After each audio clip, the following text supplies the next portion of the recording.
নমস্কার বন্ধুরা, তো আমি আজকে চলে এসেছি আমার নিজের গল্প নিয়ে। আর আজকের গল্পটা হলো মানে কি যে বলবো, ভীষণ খারাপ লাগছে, মানে বলতে গিয়েও খারাপ লাগছে। তার রিজনটা হলো বন্ধুরা, আমি আমার ছেলেদেরকে স্কুলে নিয়ে যাই, যেখানে একটা আমার খুব ভালো একটা বান্ধবী হয়েছে। সেই বান্ধবী এই গল্পটা, নিজের পাড়ার গল্পটা শেয়ার করলো। মানে এই কয়েকদিনের আগের গল্প, কয়েকদিন বলতে গেলে 5 থেকে 6 দিন আগের গল্প বলতে গেলে বন্ধুরা। মানে মানে স্বামী স্ত্রীর গল্প বলতে গেলে, মানে স্বামী এতই মানে হয় না, নিজের স্ত্রীকে বিশ্বাস না করে আর কাকে করবে? নিজের বউর উপরেই তো সব বিশ্বাস। মানুষ তো কাজ করতে যায় বাইরে, তো ওর উপরেই সারা সব বিশ্বাস রাখে। যাই হোক, বিশ্বাস করেই তো মানুষ ওকে ছেড়ে বাড়িতে যায় আর নিজে কাজ করতে। সেভাবেই ও 3টে বাচ্চা, বউকে বাড়িতে কাজ করছে, সংসারের কাজ, ও বাইরে কাজ করতে যেত, প্রত্যেকদিন ও কাজে চলে যেত। আর বউটা বাড়িতে সংসারের কাজ করতো আর কি। তার ওর পাশের ঘরে, মানে পাশের ঘরে বলতে একদম পাশের ঘরে, মানে ভাড়া ঘর অনেক লোকজন দিয়েছে। সেই ঘরের মধ্যে একটা ছেলের সাথে ওর বউটার প্রেম স্টার্ট হয়। মানে ছেলেটা কিন্তু পড়াশোনা করে কলেজে, সেই মানে পড়াশোনা করে, তার সাথে ওর প্রেম স্টার্ট হয়। মানে ওর হাজবেন্ড কিচ্ছুই জানে না, কিচ্ছুই জানে না। তার রিজনটা, সারাদিন ওর হাজবেন্ড থাকতে না, সকালে 9টার সময় কাজে বেরিয়ে যায়, রাত্রি 8টা 9টার সময় বাড়ি ঢুকে। মানে পুরো সারাদিন বাইরে। তাই ও একদমই জানতে পারিনি কিছু, কেউ কিছু বলেনি ওর হাজবেন্ডকে। তার রিজনটা ওরা মানে সেইভাবে ওর মানে মানে মানে ওর ওয়াইফ বলতে গেলে মানে এমন ভাবে থাকতো যে কারো বুঝতে দিত না। তার রিজনটা ওর সবার সাথে মানে হাসি মুখে কথা বলতো, সবার সাথে ইয়ার্কি করতো। তাই কেউ বুঝতেই পারতো না যে ও এরকম, মানে ভাবতো সবার সাথে মিলে মিশে থাকে আর কি, ওইরকম ভাবতো।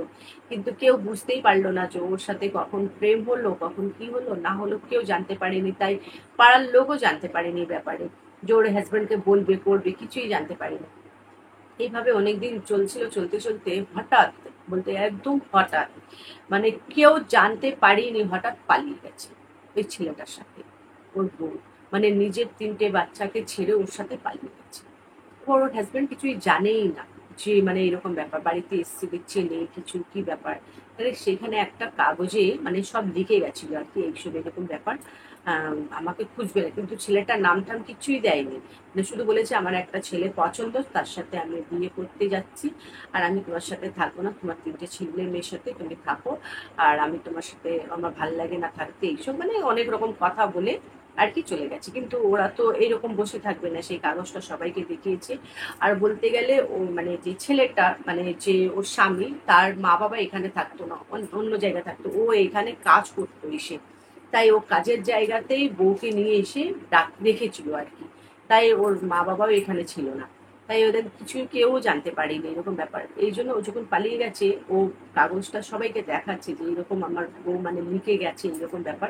তখন যেখানে ও ভাড়া মানে মানে পাশের ঘরে যা ওরা ভাড়া যে থাকতো, সে বলল যে আমার ছেলের কথা, ও নিজের ছেলের কথা বলছে, যে আমার ছেলেও যখন থেকে তোমার, সকাল থেকে তোমার বউ নেই, সকাল থেকে আমার ছেলেও নেই। মানে নিজের থেকে ওর মা বাবা বলছে এরকম কথা। মানে মানে এত ভালো, মানে বলতে গেলে ওর মা বাবা এতই ভালো কেন না, ওর মা বাবার একটু সন্দেহ হচ্ছিল, কিন্তু বলছিল যে বৌদি বৌদি করে আমার ছেলে বলতো, তো আমি বিশ্বাস করতাম না, তোমার বউ তো সবার সাথে হাসি মুখে কথা বলতো, ইয়ার্কি করতো, তাই আমি একদম বুঝতে পারছিলাম না। কিন্তু সকাল থেকে আমার ছেলেও নেই, আর আজকে ওর পড়া ছিল না, ফোন করছে, ওর মোবাইল সুইচ অফ। আর ও নিজের বউকে ফোন করছে, মোবাইল সুইচ অফ। এই জন্য একটু দুজনের মধ্যে একটু এই হলো। আর সবার সাথেই কথা বলতো, এই জন্য কেউ বুঝতে পারিনি। কিন্তু হ্যাঁ, পাড়ার আরো 1-2 জন বললো যে বৌদি ওর সাথে এরকম চলছিল। সেগুলো আমরা একটু একটু জানি, কিন্তু পুরোটাই জানতাম না যে এরকম করতো। আমি ভাবছি ইয়ার্কি করছে, এই করছে, একটু খাওয়া দাওয়া করছে, ঘুরছে, ও কিছু কিছু কিনে নিয়ে এসে দিত বৌদিকে, এইগুলো জানতাম। কিন্তু এইটা জানতাম না যে বৌদি এইরকম মানে নিজের বাচ্চাকে ছেড়ে পালিয়ে যেতে পারে। একদমই জানতে পারিনি।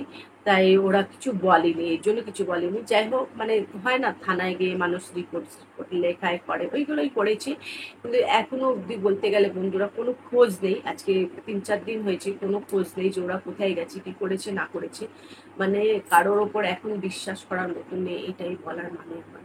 যে নিজের বউ উপরে এত বিশ্বাস করে, বিশ্বাস তো করতেই হবে। 3টে বাচ্চাকে ছেড়ে যাচ্ছে, সে কাজে যাবে না? কাজে তোকে যেতে হবে, কাজ তো করতে হবে, 3টে বাচ্চার সংসার আছে, একটা চালাতেই হবে। কিন্তু বউ যে এরকম কাজ করবে সেটা কেউ ভাবতে পারবে না কোনোদিন, কেউ ভাবতে পারে বন্ধুরা? মানে এতই খারাপ কাজ করেছে বলতে গেলে, যে 3টে বাচ্চারও মুখটা দেখলো না একবার। আর স্বামী যে এত ভালো, সকালবেলা চলে যায়, রাত্রিবেলা ফেরে, সারাদিন বাইরে কাজ করছে কার জন্য? নিজের বউর জন্য, 3টে বাচ্চার জন্যই তো করছে না। সেটাও দেখলো না বন্ধুরা, চলে গেল সবকিছু ছেড়ে। ওই স্বামীটা কি করবে 3টে বাচ্চা নিয়ে, কি করে সংসারটা কি করবে? ও তো সব শেষ করে গেছে নিজের শুধু ফুর্তির জন্য, নিজের এনজয়ের জন্য, নিজের জন্য। ব্যাস, একটা ব্যাচেলার ছেলেকে নিয়ে পালিয়ে গেল, কিন্তু কিছুই দেখলো না। কিন্তু ওই যে ওর মা বাবা, ছেলেটার মা বাবা বলছে আমি তো খোঁজ লাগিয়ে আমার ছেলেকে বের করব, ওকে ছাড়াছাড়ি করাবো, এই করবো এই করবো। কেন করবেই? কেন? ওর ছেলে তো এখনো বিয়ে হয়নি, পড়াশোনা করে। আর ওর তো বিয়ে হয়ে গেছে, 3টে বাচ্চা, ওকে ওকে সাথে থাকতে দেবে, রাখতে দেবে? যাই হোক, এখন খোঁজ করছে, এখনো খুঁজে পাইনি। পেলে তো কিছু ঝামেলা, কিছু তো হবে একটা। যাই হোক, কিন্তু সবকিছু শেষ করে গেল। মানে নিজের, ওর বাপের বাড়িও সব শেষ করে দিল মেয়েটা। কেন? নিজের বাপের বাড়িও তো সবাই জানতে পারলে কি ভাবে যে আমার মেয়ে, আমার বোন, আমার দিদি কি করেছে। হয় না, সবার তো রিলেশন সবার সাথে থাকে, কি করেছে? এইরকম একটা ছেলেকে নিয়ে পালিয়ে গেল, 3টে বাচ্চা ছেড়ে। একদম ভীষণ খারাপ লাগছিল এটা শুনে। যখন আমার বান্ধবী গল্পটা বললো যে ওদের পাড়ারই এরকম হয়েছে, শুনে ভীষণ খারাপ লাগছিল যে এখনকার সত্যি এরকমই হচ্ছে। যাই হোক বন্ধুরা, আমার এই ছোট্ট ভিডিওটা আপনাদের কেমন লেগেছে অবশ্যই জানাবে। যদি ভালো লাগলে অবশ্যই লাইক, কমেন্ট, শেয়ার আর সাবস্ক্রাইব করবে, খুব ভালোবাসা দেবে। আপনারা ভালো থাকবে, সুস্থ থাকবে, আমার ভিডিওগুলো দেখতে থাকবে। Bye bye.